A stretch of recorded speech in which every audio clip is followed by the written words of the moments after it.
Entonces, el sistema regulador de la presión arterial va a ser el sistema nervioso simpático. ¿Sí? El sistema nervioso simpático. Ahora, el sistema nervioso simpático, quizás algunos ya lo conocen. ¿Conocen el sistema nervioso simpático? ¿O primera vez que lo están viendo? Bueno, ya por ahí de repente lo han leído o lo han visto.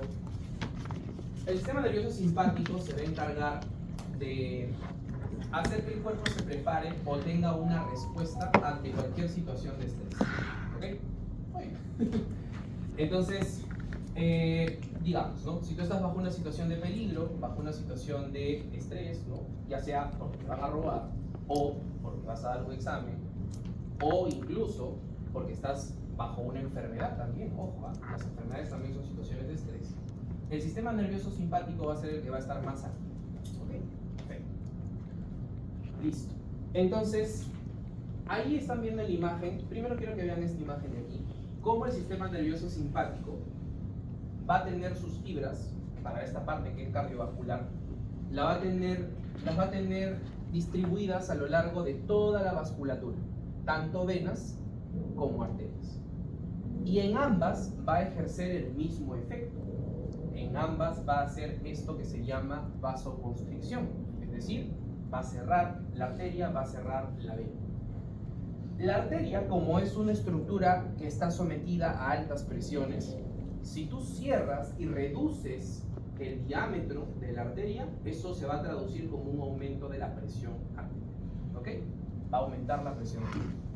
Por otro lado, la vena, como es una estructura de baja presión, si tú la cierras y la aplastas, vas a hacer que el contenido se desplace y de esa forma es como las venas sirven como reserva. ¿Ok? Entonces, las venas son una reserva de volumen, para eso están.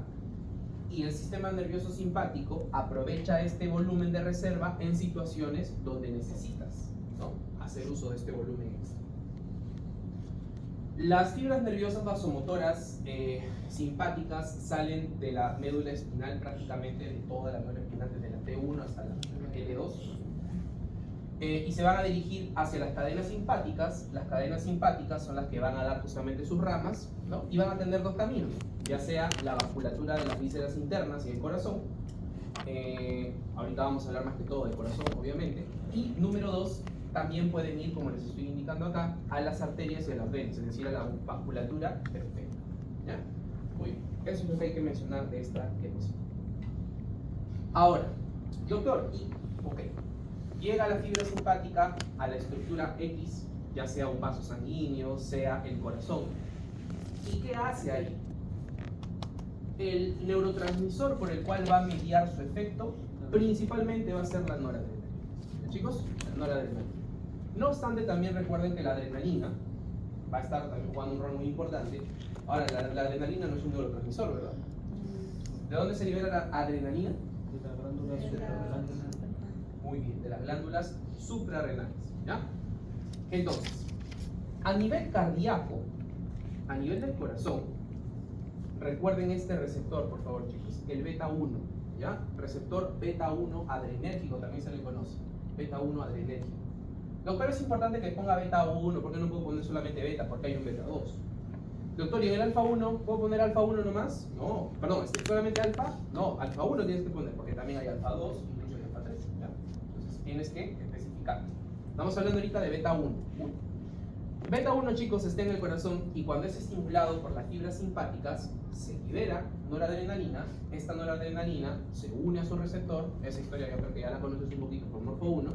Se une a su receptor y aumenta todo, prácticamente todo, chicos. El beta 1 es un activador del corazón.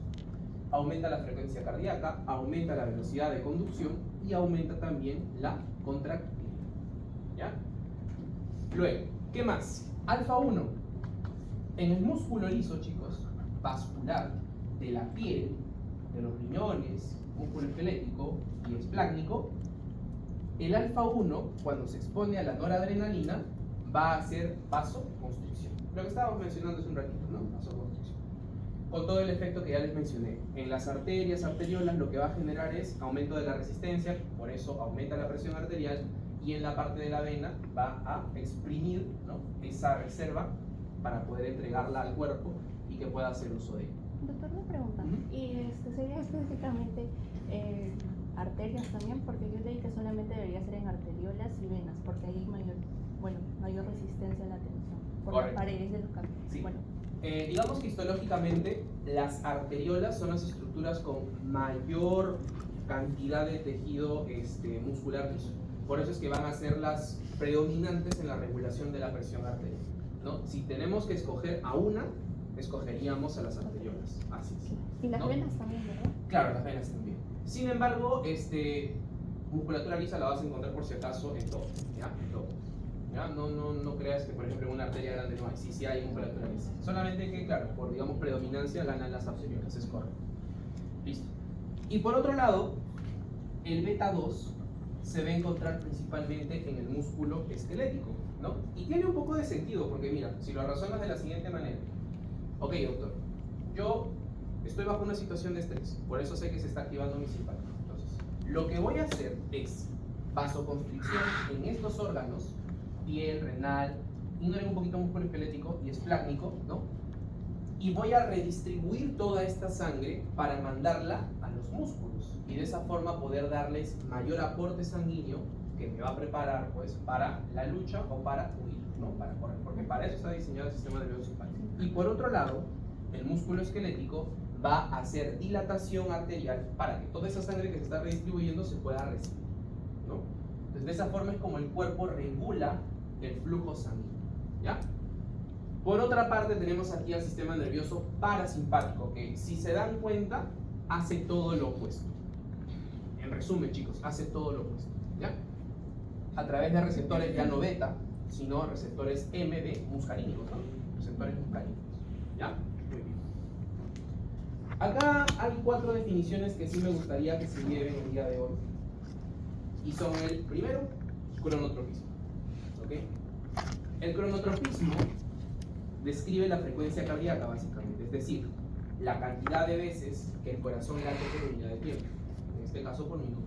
Si yo te digo, tal medicamento tiene un efecto cronotrópico positivo, te estoy diciendo que ese medicamento aumenta la frecuencia cardíaca, ¿no? Dromotrópico o dromotropismo. El dromotropismo, por otro lado, describe la velocidad de conducción, es decir, qué tan rápido viaja ese impulso eléctrico a través de las fibras nerviosas del corazón. Eso describe el dromotropismo, ¿ok? De la misma manera, te pongo el mismo ejemplo. Si te digo que hay un medicamento que tiene un efecto dromotrópico positivo, pues también, de la misma manera, quiere decir que el impulso va a ser que el impulso viaje mucho más, ¿ya? Inotropismo, o también llamado contractilidad, describe la fuerza, chicos. Inotropismo es fuerza. ¿Qué tan fuerte late el corazón? Porque tú puedes tener un corazón que late muy rápido, pero que late débilmente, ¿ya? Y va a ser igual a como si no estuviera latiendo, porque no va a mover la sangre. Recuerda que el corazón es una bomba, tiene que mover con fuerza, también con velocidad, ¿no?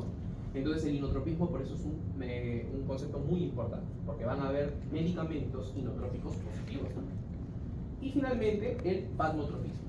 El vasmotropismo te va a describir la excitabilidad, ¿no? Eso quizás sea por un concepto un poquito más de Morfo 1 también, recordarás que la excitabilidad de una célula en general, ¿no? Es que tan fácil tú puedes hacer que esa célula se despolarice y llegue a un potencial de acción. Entonces, de la misma manera, el vasmotropismo te describe eso, ¿no? Qué tan excitable está, en este caso, los miocardios, ¿ya? Listo, chicos. Entonces, ¿quién orquesta todo esto? ¿Quién hace que todo esto sea posible? ¿La orquesta? ¿Quién dice sí, subo un poco acá de simpático, bajo un poco aquí de parasimpático o hago lo contrario? ¿Quién orquesta todo esto? ¿Quién es el director? El centro vasomotor, ¿ya? Centro vasomotor. La localización del centro vasomotor, chicos, si quieren en palabras sencillas, se ubica entre la protuberancia y el bulbo.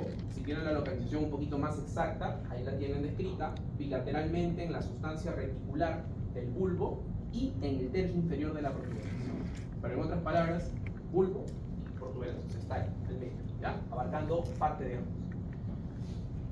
Los impulsos parasimpáticos los va a transmitir el nervio vago, que también es importante, y los impulsos simpáticos los va a transmitir la médula espinal a través de los nervios simpáticos periféricos que vimos en la primera diapositiva. ¿Se acuerdan? Que les dije que salían todas las ramas, ¿no? Ok. El centro vasomotor, chicos, tiene zonas.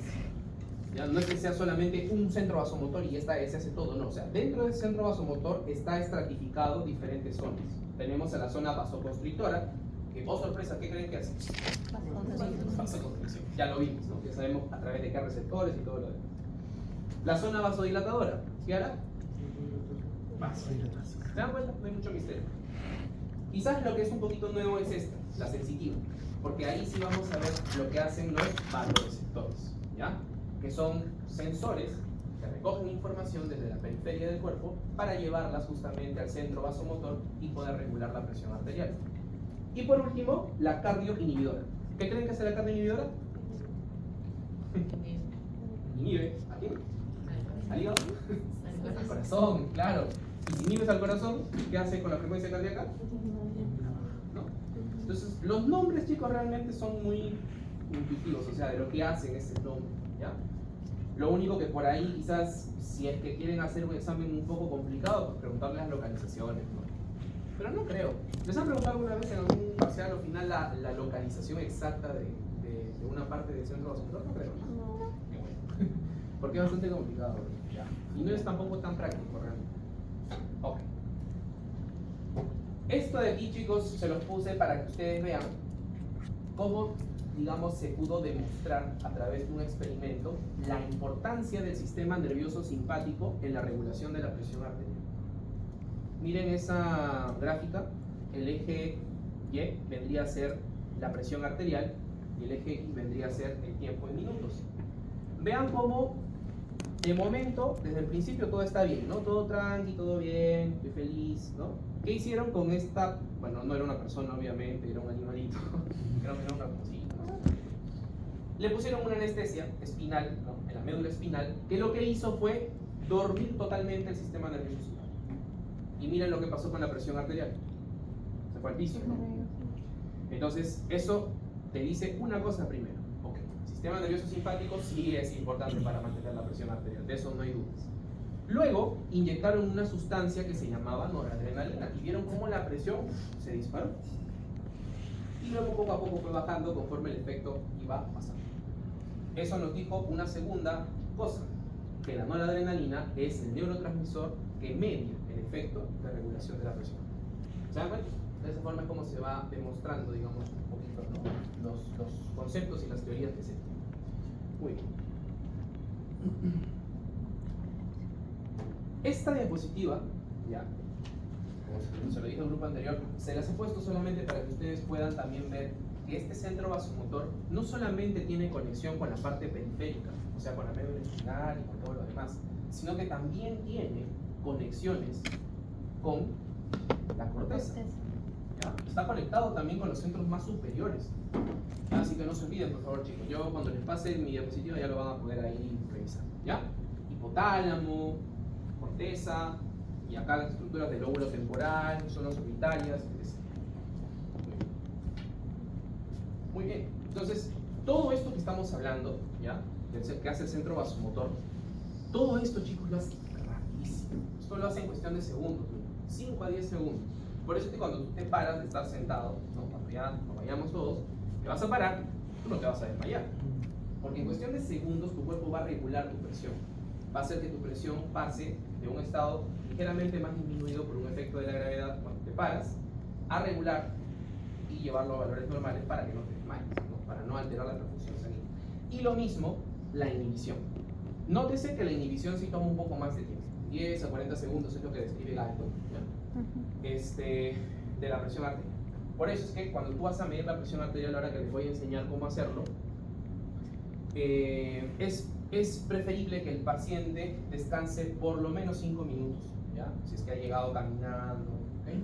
Y si ha hecho un ejercicio intenso, muy extenuante, la verdad es que según la teoría, por lo menos sus 30 minutos, que esté descansando, bien descansado. Pero bueno, en la práctica 5 minutos, ¿ya?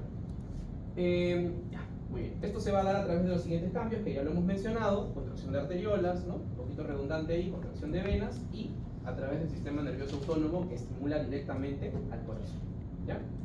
Muy bien. Cuando ustedes hagan el ejercicio de medir la presión y de calcular su frecuencia cardíaca, posterior a eso, yo les voy a decir que hagan alguna actividad física. ¿Aquí en el salón nomás? Polijinetes. Por unos 3 minutos más o menos, de forma continua. ¿Ya? No se me desmayen más. Se desmayen. Y luego, inmediatamente se van a tomar la presión arterial y la frecuencia cardíaca, ¿no? Obviamente la frecuencia cardíaca va a estar elevada, porque tú mismo te vas a dar cuenta que estás ahí. Pero la presión arterial también van a ver cómo se va a elevar.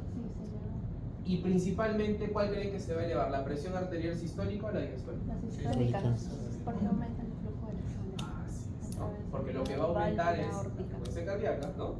Y aumenta la vasoconstricción. La vasoconstricción. Muy bien. Entonces, bien chicos, está quedando claro entonces que el control de la presión arterial, control rápido de situaciones de estrés, está mediado por el sistema nervioso Simpático. ¿ya? La presión arterial no se controla solamente por el sistema nervioso simpático, ¿no? También se controla por si acaso por los riñones, ¿ya? La vía renal también es una vía de regulación muy importante, pero es más a largo plazo, chicos. Eso lo vamos a ver un poquito más adelante cuando veamos esto, ¿ya? Ahí les voy a explicar cómo el riñón controla la presión arterial. Ahorita estamos hablando de cambios un poco más rápidos, en el ejercicio, cuando te paras, cuando caminas, ¿ya? Muy bien. Listo, entonces habíamos dicho también que había un centro sensitivo, ¿no? En tu centro vasomotor, ¿se acuerdan? Era el vasoconstrictor, vasodilatador, sensitivo y el cardioinhibidor, ¿verdad?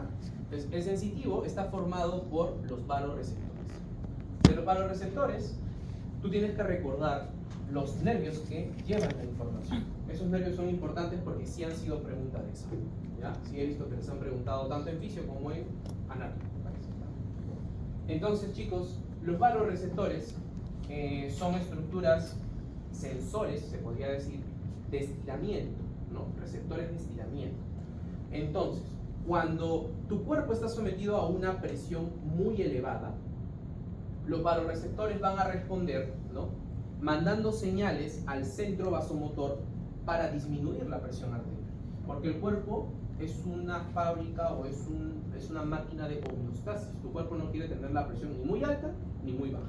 Quiere mantenerse en equilibrio, ¿no? Por lo tanto, va a mandar esas señales al centro vasomotor para que se pueda controlar. Y lo mismo va a ocurrir si fuera el caso contrario, es decir, si tienes la presión muy baja, de la misma manera también los vasoreceptores van a emitir señales, ¿no? Para que se pueda activar las vías simpáticas y de esa forma puedas elevar la presión, ¿ya? Muy bien. ¿A través de qué nervios, doctor, se median estas señales? En el caso de lo que vendría a ser el cuerpo carotídeo, chicos, o mejor dicho, el seno carotídeo, ¿ya?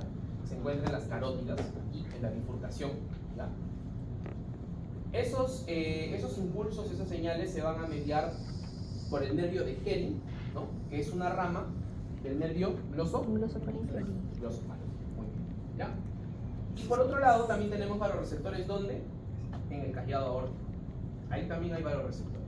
Pero en el callado aórtico no lo va a transmitir el glosofaríngeo, sino lo va a transmitir el nervio vago. Así es, el nervio vago, ¿ya? Par 9, glosofaríngeo, par 10, vago. El vago. ¿Okay? Muy bien. Listo. Recuerden, ¿hacia dónde transmiten estas señales tanto el nervio de Hennig, el glosofaríngeo y el vago? Hacia el núcleo del tracto solitario. ¿Okay? Primero va a pasar un control en el núcleo del tracto solitario y el núcleo del tracto solitario es el que va a hacer que el centro vasomotor regule la presión. ¿Okay? O sea, no es tan directo tampoco, no es que de frente vaya del vasoreceptor al centro vasomotor, sino que primero va al núcleo del tracto solitario y luego recién va al vasomotor. Listo, esto ya lo hemos explicado, ¿sí? Ya lo explicamos hoy, por cierto. Y hubo una vez más un experimento, este creo que sí fue un rarito. Este experimento también que describe en el Guyton, se hizo para probar, ¿no? El efecto que tiene el pinzamiento de ambas carótidas. Entonces, si tú aplastas ambas carótidas, que tú sabes que las carótidas son pues el flujo hacia el cerebro, ¿verdad? Sí. Entonces, si tú aplastas ambas carótidas, ¿qué crees que va a pensar el vasoreceptor? ¿Que hay presión o que no hay presión? Que no hay presión. No hay presión, pues porque no hay flujo, no hay perfusión. Por lo tanto, mira cómo se empieza a activar la vía simpática y eleva la presión. Mientras está pinzado, todo el rato que está pinzado, la presión se mantiene arriba. Sueltas a las carótidas y otra vez se va regulando y baja. Y mira que eso ocurre rápido, cuestión de minutos nomás. ¿Ya?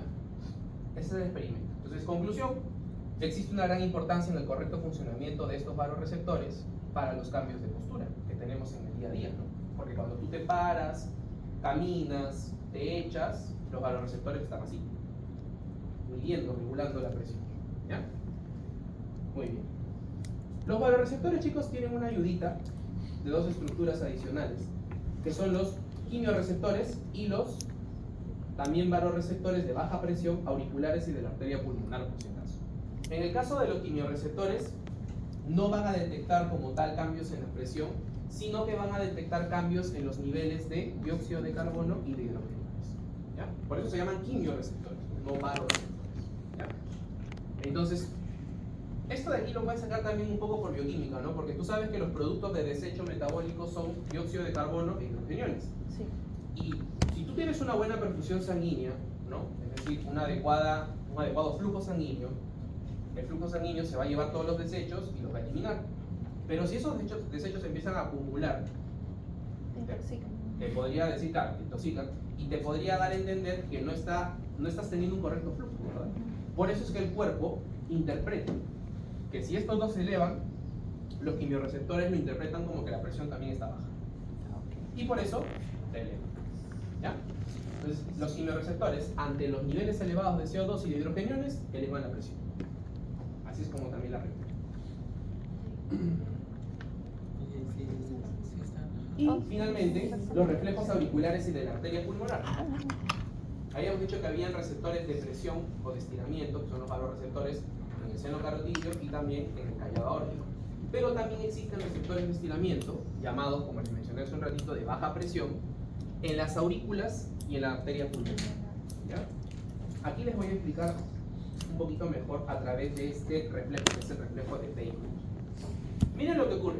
El reflejo de Bainbridge describe que ante el estiramiento de la aurícula, ¿okay? ante un estiramiento excesivo de la aurícula, esta aurícula, a través de sus propios receptores, como le estamos diciendo, de baja presión, empieza a enviar señales. ¿A través de quién? Del nervio vago.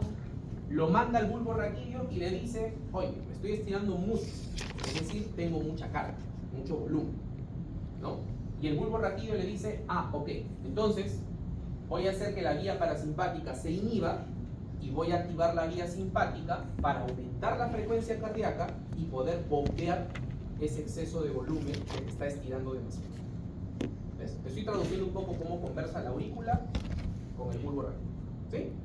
Entonces, el estiramiento de la aurícula genera que sus propios receptores de estiramiento envíen señales a través del nervio vago hacia el bulbo raquídeo.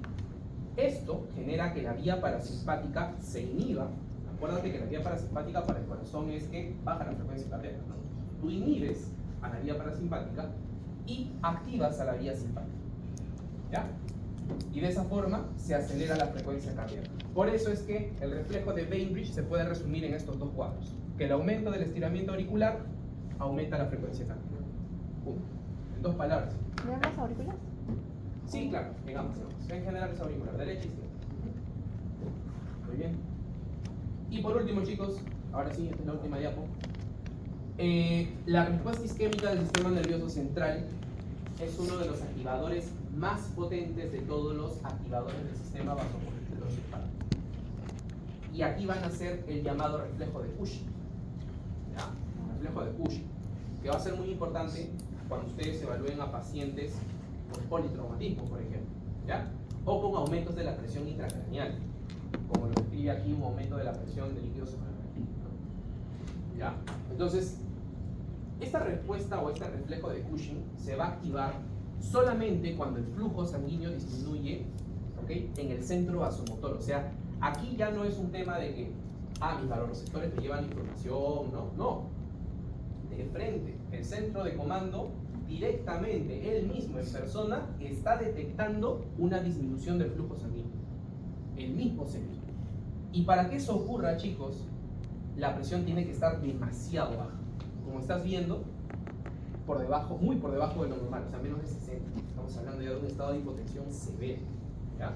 Ahí se activa este reflejo de Cushing, que es un reflejo potentísimo que estimula por todos lados al sistema nervioso simpático para que la presión aumente, ¿okay? En un intento de compensación, ¿no? Porque lo que está percibiendo el centro vasomotor es que la presión está muy baja, ¿no? Por lo tanto, eleva la presión, ¿ya? Eso es el reflejo de Cushing, chicos, ¿ya? El ejemplo que nos da el Guyton es que como consecuencia de un aumento, por ejemplo, de la presión del líquido cefalorraquídeo, ocurre una elevación de la presión arterial y de esa forma se puede regular la perfusión del cerebro, ¿ya? Muy bien.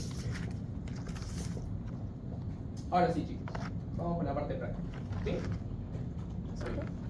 ¿Dudas, preguntas hasta ahorita? Por favor, con confianza. Quedó claro que el sistema nervioso simpático es el regulador, ¿no?, de la presión arterial. Eso quedó claro. Ok, muy bien. Profesor, Sí. perdón, usted dijo que el reflejo de Cushing es cuando se eleva la presión arterial y No, cuando baja. Hipotensión. ya, pero como respuesta. Claro, vale.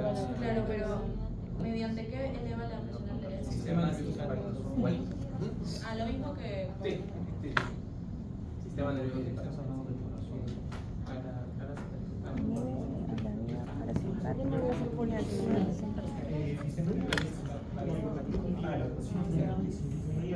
Lo de los barroreceptores no entendí. O bueno, sí entendí. Son sensitivos. Si tú disminuyes, Se retiran en el la cuerpo, chicos, información del sistema. acá te voy a poner como una balanza. Acá va a estar el sistema simpático y aquí va a estar el parasimpático. Habíamos dicho que el simpático, a nivel cardiovascular, todo lo va para arriba, ¿no? Todo lo tira para arriba. Frecuencia cardíaca, contractilidad, conductividad, todo para arriba. Eleva todo. Es decir, taquicardia, ¿ya? Y el parasimpático, por otro lado, al corazón, ¿qué le hace? Lo baja. Todo baja. Frecuencia cardíaca, contractilidad. Ok. Por lo tanto, si yo te estoy diciendo que el reflejo de Bainbridge, porque estamos hablando ahorita de Bainbridge, me acaba de preguntar su compañero, lo que va a hacer es que a través del nervio vago va a inhibir al parasimpático. Si tú inhibes esto, ¿quién va a predominar? ¿Y qué va a pasar con todo esto? Eso es en el reflejo de Bainbridge. Por eso es que tienes elevación de la frecuencia. En el reflejo de Bainbridge. Bainbridge. ¿Ok? ¿Chicos? ¿Carga inhibidora alguien apuntó? Listo. Ajá. Ahora sí, vamos con la pregunta. ¿De qué? ¿De qué es Sí. Cuando eleva de los barorreceptores. Ah, no, sí. A mí no me ve. A ver, ¿qué más? Ah, ya disminuye la frecuencia cardíaca. Disminuye la frecuencia La sensitiva, los receptores disminuyen cronotropismo. Aumenta la frecuencia cardíaca. Cronotropismo aumenta. Ay, no, no me voy a acordar eso. Cromotropismo, cromotropismo, himotropismo y Batmatropismo o excitabilidad. Obviamente. Crono aumenta. Dromo También se va a aumentar la frecuencia. ¿Aumenta o controla? Describe la frecuencia cardíaca. Describe. Ajá. Cromotropismo es la velocidad. Dromo, o sea, ¿te acuerdas que un dromo va a Velocidad. Himotropismo. Dromo, La fuerza velocidad. con la que la dromo. Capacidad de fuerza. Si activas